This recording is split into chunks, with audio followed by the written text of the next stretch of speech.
नमस्ते एवरीवन, कैसे हैं आप सभी। दोस्तों, ब्रीदिंग हमारे शरीर का एक ऐसा कंपोनेंट है जिसमें हमारी गुड हेल्थ के सभी सीक्रेट छुपे हुए हैं। अगर हम सिर्फ ठीक से सांस लेना सीख जाते हैं, ठीक से ब्रीदिंग करना सीख जाते हैं, तो अपने ज़्यादातर physical health, mental health, social health और इमोशनल हेल्थ इश्यूज हम अपने लेवल पर ही सॉल्व कर सकते हैं। क्या आप जानते हैं कि हम सभी लोग एक ही तरह से सांस नहीं लेते। हम सभी का ब्रीदिंग पैटर्न एक दूसरे से काफ़ी डिफरेंट होता है। आपने अपने आसपास कई लोगों को देखा होगा जो आपको हमेशा रिलैक्स दिखेंगे, चाहे जितना भी वर्क प्रेशर हो उनके ऊपर, जितना भी मेंटल प्रेशर हो उनके ऊपर, वो आपको हमेशा शांत ही दिखेंगे, केयर फ्री ही दिखेंगे। और अपने आसपास आपने कुछ ऐसे लोगों को भी देखा होगा जो एक छोटी सी परेशानी आने पर ही तुरंत पैनिक हो जाते हैं, स्ट्रेस में चले जाते हैं, रेस्टलेस हो जाते हैं। इन दोनों तरह के लोगों का बिहेवियर पैटर्न इनके ब्रीदिंग पैटर्न यानी कि इनके सांस लेने के तरीके के पीछे ही छुपा हुआ है। सामान्य तौर पर हम दो तरह से सांस लेते हैं, एक तो हमारे पेट से और दूसरा चेस्ट से। और आज हम इन दोनों तरह से ब्रीदिंग करने का तरीका और हमारे माइंड पर इनके होने वाले इफेक्ट को समझेंगे। लेकिन उससे पहले हमें करना है एक छोटा सा ब्रीदिंग टेस्ट, ये जानने के लिए कि हमारा ब्रीदिंग का तरीका सही है या नहीं। इस टेस्ट के लिए आप सबसे पहले किसी कंफर्टेबल पोजीशन में बैठ जाएं। आप चाहें तो इस टेस्ट को आराम से लेटकर भी कर सकते हैं। 2 से 3 गहरी लंबी सांसें भर लें। अपने पूरे शरीर को रिलैक्स होने दें।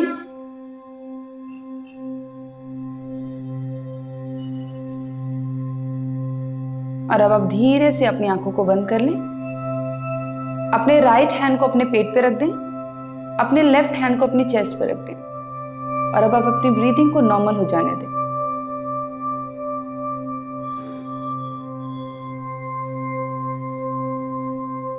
अपनी ब्रीदिंग को बिल्कुल एफर्टलेसली चलने दें। किसी तरह की कोई कोशिश,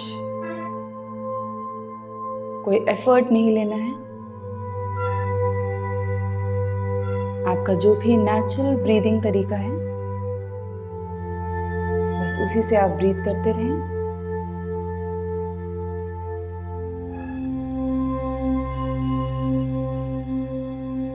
अपने मन को शांत रखें।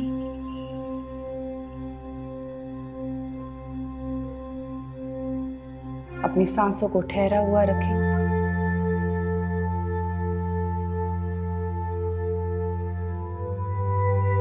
ब्रीदिंग करने के दौरान आपको अपना ध्यान अपने राइट हैंड और लेफ्ट हैंड पे लगाना है।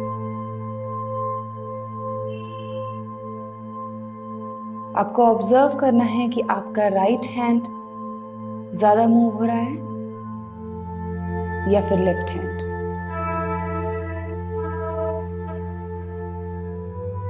दोनों ही हाथों की मूवमेंट पे ध्यान लगाएं।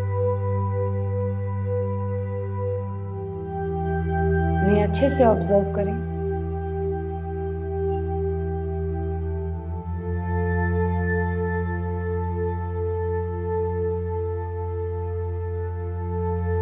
अपने हाथों की मूवमेंट को अच्छे से समझ लेने के बाद आप धीरे से अपनी आंखें खोल दें और अपने हाथों को नीचे ले आए। अब अगर आपके पेट पर रखा हुआ हाथ ज्यादा मूव हो रहा था तो आप पेट से ब्रीथ कर रहे हैं। अगर आपका चेस्ट पर रखा हुआ हाथ ज्यादा मूव हो रहा है तो आप चेस्ट से ब्रीथ कर रहे हैं। यही आपका नेचुरल ब्रीदिंग का पैटर्न है। अपने इस नेचुरल ब्रीदिंग पैटर्न को याद रखिएगा और आइए आगे समझते हैं कि आपका ब्रीदिंग का तरीका सही था या नहीं। आइए सबसे पहले सीखते हैं कि कैसे होती है चेस्ट ब्रीदिंग। नाक से जब हम सांस को अंदर भरते हैं और उसे अपने लंग्स, अपनी चेस्ट तक लेके जाते हैं, उसे हम चेस्ट ब्रीदिंग कहते हैं। इसी ब्रीदिंग को हम थोरैसिक ब्रीदिंग भी कहते हैं। इस ब्रीदिंग को करने के लिए आप नाक से धीरे धीरे सांस को अंदर भरेंगे और उसे अपने लंग्स तक लेके जाएंगे। ये सांस नीचे आपके पेट तक नहीं जाएगी, सिर्फ आपको लंग्स तक इस सांस को लेके जाना है। सांस जब अंदर जाएगी तो आपके लंग्स पूरी तरह से फैलने लगेंगे, ऊपर की तरफ और साइड की तरफ उठने लगेंगे, जिसकी वजह से आप अपने चेस्ट पे क्लियर एक्सपेंशन देख पाएंगे। चेस्ट ऊपर की तरफ और साइड की तरफ फैलने लगेगी। इसे प्रैक्टिस करने के लिए आप अपने राइट हैंड को अपने चेस्ट पर रख दें और इसे अच्छे से ऑब्जर्व करने के लिए आप अपनी आंखों को बंद कर सकते हैं। धीरे धीरे नाक से सांस को अंदर लें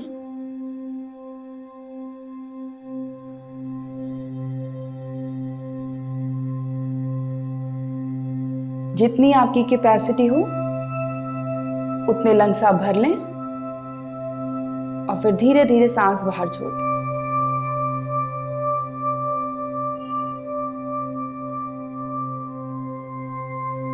जब आप सांस बाहर छोड़ेंगे तो आपके लंग्स वापस सिकुड़ जाएंगे और चेस्ट अपनी वापस नॉर्मल पोजीशन पे वापस आ जाएगी। चेस्ट की मसल्स पूरी तरह से सॉफ्ट हो जाएंगी।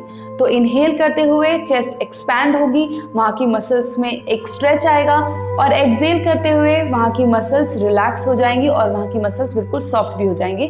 तो आइए 4 से 5 ब्रीदिंग अब हम इसको प्रैक्टिस करेंगे। Right hand on your chest, close your eyes gently. Inhale,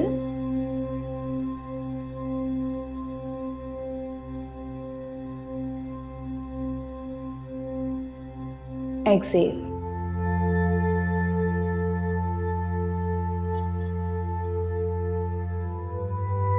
अपनी चेस्ट की मसल्स का मूवमेंट आप अपने हाथ के मूवमेंट की हेल्प से क्लियरली महसूस कर सकते हैं कि कैसे इनहेल के समय हाथ ऊपर की तरफ उठ जाता है और एक्सहेल के समय हाथ नीचे वापस की तरफ चला जाता है। इनहेल,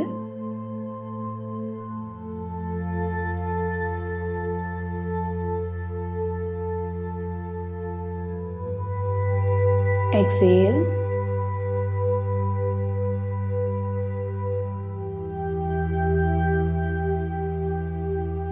इनहेल,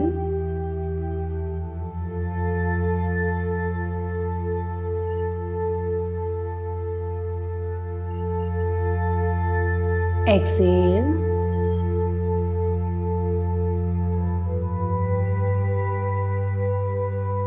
महसूस कीजिए कि कैसे इनहेल के साथ आपकी चेस्ट ऊपर की तरफ उठ जाती है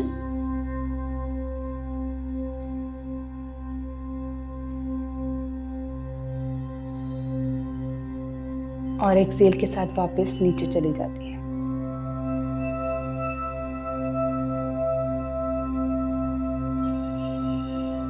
एक और राउंड कर लेंगे। इनहेल,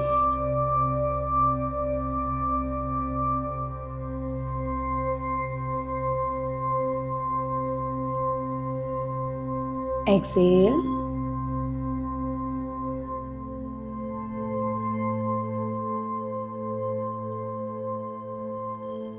और अब आप धीरे से अपने राइट हैंड को नीचे ले आएं और जेंटली अपनी आंखों को खोल देंगे। क्योंकि नाक से चेस्ट का डिस्टेंस बहुत ज़्यादा नहीं है, इसलिए यहाँ पर ब्रेथ की लंबाई काफ़ी छोटी होती है। इसे हम शॉर्ट ब्रेथ या शैलो ब्रेथ भी कहते हैं।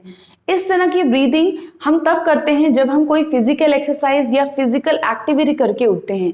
जब हमारी सांस फूलने लगती है और उसे जल्दी से जल्दी नॉर्मल करना होता है तो हम शॉर्ट ब्रीदिंग या फिर चेस्ट ब्रीदिंग का ही सहारा लेते हैं।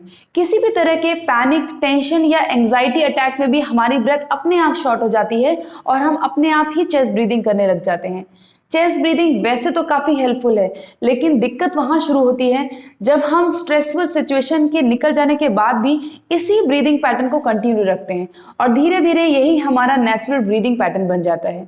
इसी तरह के लोग आपको हमेशा स्ट्रेस में, पैनिक में और रेस्टलेस मोड में दिखाई देते हैं। चेस्ट ब्रीदिंग काफ़ी इफेक्टिव और काफ़ी हेल्पफुल होती है अगर इसे सही समय पर यूज़ किया जाए तो, लेकिन इसकी प्रोलॉन्ग प्रैक्टिस हमारी सेहत के लिए काफ़ी नुकसानदायक होती है। आइए अब हम सीखते हैं कि कैसे होती है एब्डोमेन ब्रीदिंग। नाक से जब हम सांस अंदर भरते हैं और उसे अपनी नाभि तक, अपने पेट तक लेके जाते हैं तो इसे हम कहते हैं एब्डोमेन ब्रीदिंग। इसी को हम डायफ्रामेटिक ब्रीदिंग या बेली ब्रीदिंग भी कहते हैं। इस ब्रीदिंग को करने के लिए आप नाक से धीरे धीरे सांस अंदर लेंगे और उसे अपनी नाभि तक, अपनी नेवल तक लेके जाएंगे। सांस अंदर भरने पर आपका पेट एक गुब्बारे की तरह बाहर की तरफ फैल जाएगा और जब आप सांस बाहर निकालेंगे तो ठीक वैसे ही जैसे एक गुब्बारे से हवा बाहर निकलती है तो वो सिकुड़ जाता है, बिल्कुल वैसे ही आपका पेट अंदर की तरफ सिकुड़ जाएगा। इसे प्रैक्टिस करने के लिए आप अपने राइट हैंड को अपने पेट के ऊपर रख देंगे और इसे अच्छे से ऑब्जर्व करने के लिए अपनी आंखों को जेंटली बंद रखें। अब आप नाक से धीरे धीरे सांस अंदर भरें,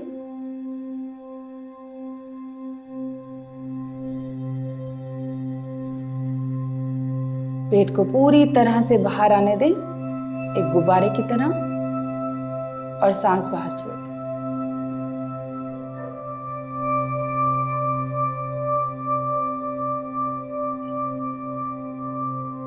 सांस अंदर भरें,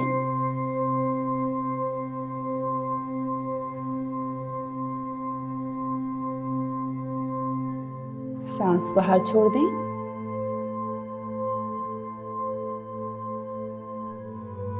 अपने हाथों की मूवमेंट पर ध्यान लगाएं, सांस भरें,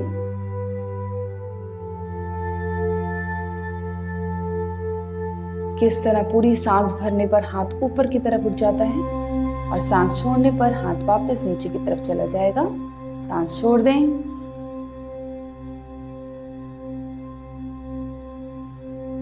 इनहेल,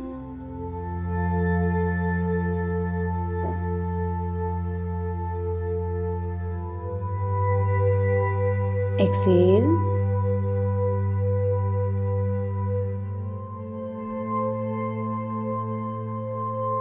इनहेल,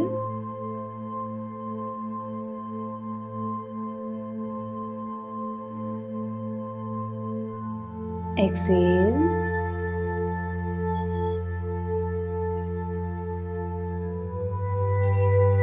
एक और राउंड कर लेंगे। इनहेल,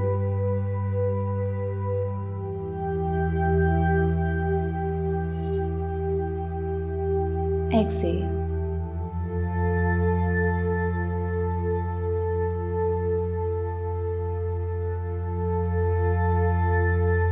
अपने हाथ को वापस थाइस पर रख दें और धीरे से अपनी आंखों को खोल लेंगे।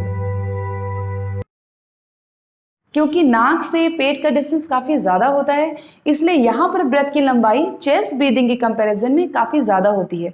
इसे हम लॉन्ग और डीप ब्रेथ भी कहते हैं।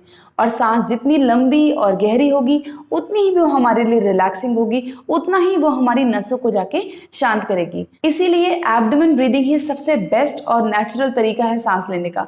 लेकिन ज़्यादा स्ट्रेस लेने की वजह से, अपने पोस्चर को झुका के रखने की वजह से, ज़्यादा तंग कपड़े पहनने की वजह से और अपनी पेट की मसल्स को इसके लिए ट्रेन ना करने की वजह से हम ये नेचुरल तरीका भूलते जा रहे हैं। वीडियो के स्टार्टिंग में जो टेस्ट हमने किया था, अगर आपने उसमें पाया कि आप पेट से नहीं चेस्ट से ब्रीथ करते हैं, तो आपको अपनी ब्रीदिंग को चेस्ट से पेट पर शिफ्ट करना होगा। शुरू में आपको थोड़ा सा एफर्ट लगेगा, लेकिन इसकी रोजाना प्रैक्टिस से धीरे धीरे आपकी ब्रीदिंग पेट पर शिफ्ट हो जाएगी और ये आपका एक नेचुरल ब्रीदिंग पैटर्न भी बन जाएगा। सिर्फ एक सिंपल सी एब्डोमेन ब्रीदिंग करने की वजह से आप अपनी फिजिकल और मेंटल हेल्थ में ड्रास्टिक चेंजेस देख पाएंगे। दोस्तों, हमारा शरीर एक बहुत ही सुंदर संरचना है और इसमें खुद को हील करने की अनेकों पावर्स हैं। ज़रूरत है तो बस इसके बारे में पढ़ने की, इसे समझने की और इसे खुद प्रैक्टिस करके एक्सपीरियंस करने की। और इस काम में योग ही आपकी हेल्प कर सकता है। इसीलिए योग को अपनी लाइफस्टाइल का हिस्सा ज़रूर बनाएं।